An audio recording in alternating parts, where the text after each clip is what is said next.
Hello student, आज हम लोग इकोनॉमिक्स का 6th chapter organisation of data classification के बारे में स्टडी करेंगे। क्लासिफिकेशन ऑर्गेनाइजेशन ऑफ डाटा, जब कोई भी इन्वेस्टिगेटर जब वो किसी डाटा को कलेक्ट करता है किसी भी इंफॉर्मेशन या स्पेसिफिक कॉज के लिए, तो हो सकता है कि वो वेल अरेंज ना हो जैसा कि हमें अपने कॉज के लिए चाहिए। तो उसके लिए जब हम डाटास को रीअरेंज करते हैं, छांटते हैं, लार्ज नंबर ऑफ डाटा को हम लोग रीसेट करते हैं अपनी ज़रूरत के हिसाब से, तो उसको हम लोग ऑर्गेनाइजेशन ऑफ डाटा कहते हैं। एंड क्लासिफिकेशन का मतलब होता है, classification is the process of arranging things in a group और class according to their requirements के हिसाब से। तो जब हम उन्हीं डाटास को किसी ग्रुप वाइज या आपके क्या कहते हैं अकॉर्डिंग टू आवर इंफॉर्मेशन, जब उनको हम लोग अलग अलग करते हैं तो उसको हम लोग क्या कहते हैं, क्लासिफिकेशन कहते हैं। फॉर एग्जांपल के लिए मैं किसी भी स्पेसिफिक एरिया में पॉपुलेशन की डाटा कलेक्ट करता हूं और उसके बाद उसको मेल, फीमेल, चिल्ड्रेन या गर्ल्स या बॉयज़ के हिसाब से डिस्ट्रीब्यूट कर देता हूं, तो वो क्या कहलाएगा, उसका क्लासिफिकेशन कहलाएगा। अब क्लासिफिकेशन के जो करेक्टराइज होते हैं, जैसे under classification collect data are divided into different groups. Homogeneous का मतलब होता है एक जैसे नेचर वाले या एक जैसे गुण वाले। Data are classified on the basis of their characterise का मतलब होता है उनके विशेषताओं के आधार पर। Data are classified so as to make unity and diversity, यानी उनके एक जैसा या उनके अलग होने पर। इस वे में हम जब डाटा को डिवाइड कर देते हैं, बांट देते हैं, तो उसको हम लोग क्या कहते हैं, क्लासिफिकेशन कहते हैं। अब ऑब्जेक्ट क्या होना चाहिए, पहला तो ये सिंप्लीफाई होना चाहिए, यानी आसान होना चाहिए, कंपेरेबिलिटी होनी चाहिए, यानी उनको आपस में तुलनात्मक अध्ययन कर सके, साइंटिफिक अरेंजमेंट होना चाहिए, एंड अट्रैक्टिव एंड इफेक्टिव होना चाहिए, यानी वो लोगों को समझ में आए, आकर्षित करे और उनको आसानी से समझा जा सके। अब एक essential of an ideal classification, अब एक जो क्लासिफिकेशन में क्या क्या क्वालिटीज होना चाहिए, नो ओवरलैप होना चाहिए, कॉम्प्रेसिव होना चाहिए, स्टेबिलिटी होना चाहिए, फ्लेक्सिबिलिटी होना चाहिए और सुटेबल टू इंक्वायरी होना चाहिए। तो ये इसके आइडियल क्वालिटीज हैं जो एक क्लासिफिकेशन डाटास में होनी चाहिए। अब ये जो मेथड ऑफ द क्लासिफिकेशन, हम उनको किस वे में उसको डिस्ट्रीब्यूट करते हैं या हमारे तरीका क्या होता है।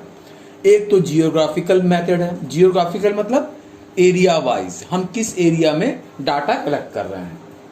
क्रोनोलॉजिकल का मतलब होता है कि बेसिस ऑफ टाइम, यानी टाइम के हिसाब से हम लोग उसको बांट देते हैं। क्वांटिटिव में सिंपल क्लासिफिकेशन भी होता है और मैनीफोल्ड क्लासिफिकेशन होता है। और जो चौथा क्लासिफिकेशन होता है क्वालिटिव में सिंपल क्लासिफिकेशन और मैनीफोल्ड क्लासिफिकेशन होता है।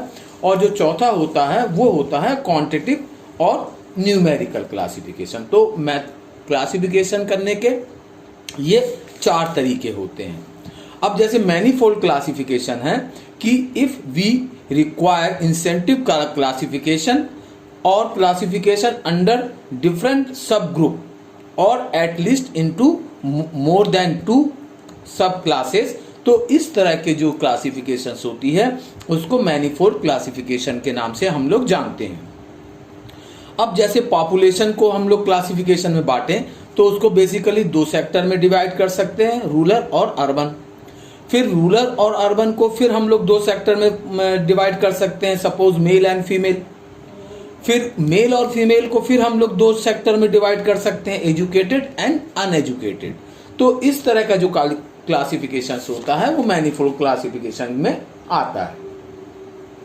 अब जो क्वांटिटिव क्लासिफिकेशंस होते हैं या न्यूमेरिकल क्लासिफिकेशंस होते हैं उसके फिर 2 ग्रुप्स बन जाते हैं, डिस्क्रीट और कंटिन्यूस। तो डिस्क्रीट का मतलब क्या होता है, डिस्क्रीट का जो आपका डेफिनेशन है, discrete variable refer to those variables which are exact or finite and are not expressed in fraction. For example, children in a family can 2 or 3 or 4 but cannot 2.6, 3.4 और 4.2. तो इस तरह के जो डाटास होते हैं इनको हम लोग डिस्क्रीट वेरिएबल कहलाते हैं. कॉन्टिन्यूस का मतलब क्या होता है? Those variable which can take all the possible values in a given specified range are termed as continuous variable. तो डिस्क्रीट का मतलब होता है जैसे किसी परिवार में बच्चे हैं, 2 होंगे, 3 होंगे या 4 होंगे, बट 2.6 या 4.2 ऐसे बच्चे नहीं हो सकते. तो इस तरह के सीरीज को हम लोग डिस्क्रीट कहते हैं. और जो कंटिन्यू सीरीज होता है, कंटिन्यू सीरीज में एक रेंज लिया जाता है. जैसे मैं बात करूं कि चिल्ड्रन एज ग्रुप 0 to 5, फिर 6 to 10, तो इस जो एक रेंज लेके चलते हैं इसको हम लोग क्या कहते हैं? कंटिन्यूस वेरिएबल के नाम से जानते हैं. अब जो हम सीरीज बनाते हैं, सीरीज जो बनते हैं टाइप ऑफ स्टैटिस्टिकल सीरीज, पहला इंडिविजुअल सीरीज और दूसरा फ्रीक्वेंसी सीरीज. तो इंडिविजुअल सीरीज हम लोग कैसे बना सकते हैं? इसके भी 3 टाइप्स होते हैं. अल्फाबेटिकली बना सकते हैं, असेंडिंग ऑर्डर में बना सकते हैं और डिसेंडिंग ऑर्डर में बना सकते हैं. फ्रीक्वेंसी सीरीज में जैसे मैंने अभी बताया डिस्क्रीट सीरीज हो सकता है और कंटिन्यू सीरीज हो सकता है. अब ये जो फ्रीक्वेंसी डिस्ट्रीब्यूशन जो कंटिन्यू सीरीज होता है इसको फिर हम लोग 6 हिस्सों में बांट सकते हैं. पहला exclusive, inclusive, ascending, descending, open and series, cumulative frequency series and mid value series. तो इस तरीके से हम आपके फ्रीक्वेंसी सीरीज को डिस्ट्रीब्यूट कर सकते हैं. अब सबसे बात आती है आपकी फ्रीक्वेंसी सीरीज की.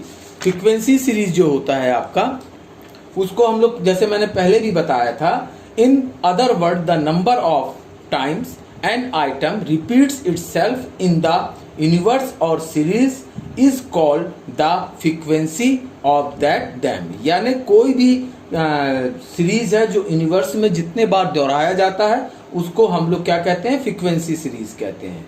जैसे टेबल में एक 10 मार्क्स है आपके क्लास के टेस्ट सीरीज में, तो हो सकता है आपके 6 सब्जेक्ट में से 6 मार्क्स 2 सब्जेक्ट में रिपीट हो रहा हो, यानी 2 सब्जेक्ट में आपको 6 मार्क्स मिले हैं, तो वो उसकी क्या कहलाएगी?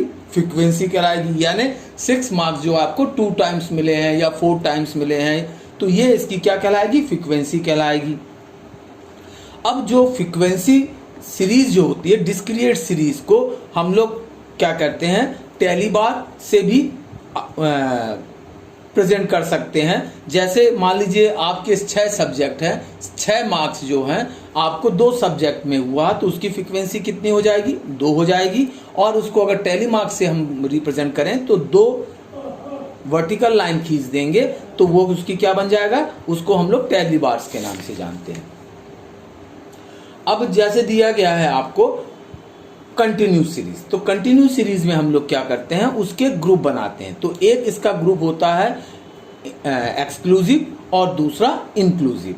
तो एक्सक्लूसिव ग्रुप जो होता है उसको हम लोग in this series are the upper limit of 1 class interval is the lower limit of the next class interval. तो इस तरह की सीरीज को हम लोग इंक्लूसिव सीरीज कहते हैं. जैसे 0 to 5 पहला सीरीज हो गया, दूसरा सीरीज क्या बनेगा? 5 to 10, फिर थर्ड सीरीज क्या बनेगा? 10 to 15.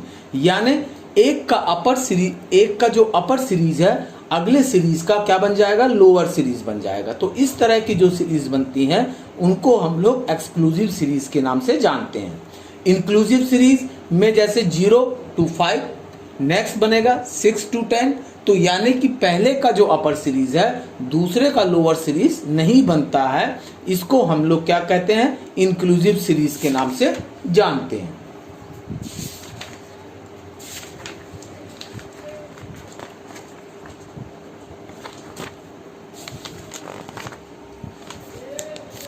तो ये था आपका ऑर्गेनाइजेशन ऑफ डाटा क्लासिफिकेशन.